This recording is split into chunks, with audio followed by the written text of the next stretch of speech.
Look, I know nobody wants to see a title like this, but let's be frank. Xbox raised their Game Pass price and PlayStation recently doing it to the PS Plus. It's only a matter of time till Nintendo does it with Nintendo Switch Online.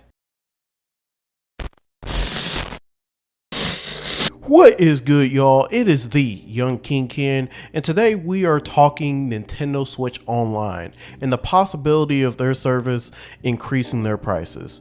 So, without further ado, let's get into this. We can't just start talking about this without talking about the current state of gaming.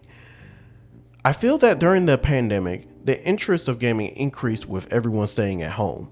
And with the popularity of subscription based services like Netflix and Hulu, gaming was going to follow suit, putting a stronger emphasis on their subscription based services.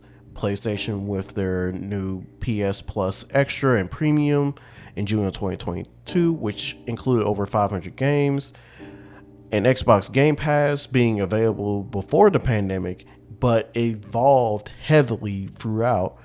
And then there's the Nintendo Switch Online starting in September of 2018, making it similar to the other two console giants, including free games and online capabilities.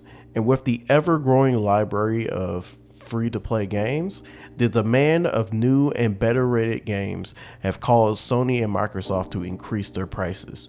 Microsoft by a small margin, and with Sony increasing by around a whopping 30%. So the questions we will discuss today is whether or not this will happen to Nintendo, when this may happen, and how they'll do it. As much as Nintendo doesn't like to acknowledge that they're direct competitors to Sony and Microsoft, they do very similar business practices, but sometimes layer in the game once the others release their ideas to the public. Unlike the other two services, Nintendo Switch Online offers solely retro games and the ability for us to play our games online. Maybe not to the quality as the other two, but has it at a significantly lower price at $20 a year. With the success and popularity of utilizing their backlog with the NES and SNES to the service, and the demand for more retro consoles, Nintendo has decided to do this in a newer tier called the Expansion Pack, which included all the features of Nintendo Switch Online, and now they included the N64, Game Boy, Sega Genesis games, and even to cover the DLC price to some exclusive games, like for example the Mario Kart 8 Deluxe Booster Course Pass, at a yearly price point of $50. One of my most popular videos on this channel was me correctly predicting early on that the Nintendo 64 and Game Boy games appearing on the Switch. And recently I just discussed the possibility of GameCube games appearing. So take some time to watch that video as well. But this goes to show that we are repeating history as fans speculate the possibility of GameCube, Wii, DS, and even 3DS games appearing onto the service. Also, the online that Switch offers has plenty of room for improvement, as it is a major point of criticism on the console. With all this in mind, I think a price increase is bound to happen, and I'll tell you how. With talks and reports that the Switch's successor will release as soon as holiday 2024, and the report that Nintendo Switch Online is here to stay, I talked about 10 things before that Nintendo need to do with their next console, and one of those points included the improvement of the NSO service, specifically their online capabilities. With Nintendo also testing the cloud with Kingdom Hearts and other games, I know they will want to improve the service to allow for a more smooth online experience. This will be the primary reason if Nintendo were to increase their subscription price, as the retro games can just be placed in a newer tier.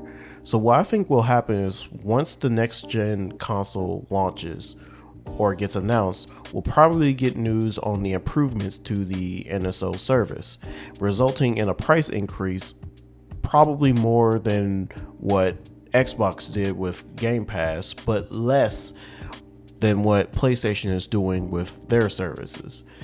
We will probably get like a $20 increase of services all across the board, with the base NSO being at $40 a year, expansion pack at $60 a year, and a new tier will be introduced, probably expansion pack plus, which would include those GameCube, Wii, and DS titles with extra features like discounted games, trials, and more at a price point of probably $80 a year.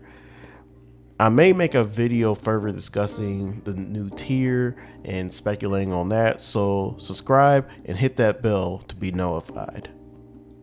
Comment below what you think of this, because it's only a matter of time until it happens, which will hopefully mean better online and more games, optimistically speaking, of course.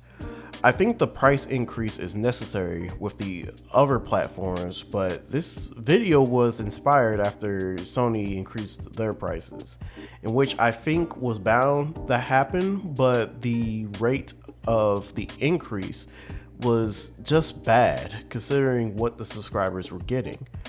I think there is a lot of room for Nintendo Switch Online to improve, and a price increase may aid in that. Thank you for watching. I got a massive viewer increase as y'all want me to continue talking about video games, but a major chunk of y'all aren't subscribed.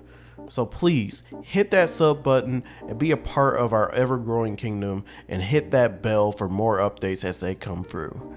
And until the next video, I will need y'all to keep our kingdom seasoned.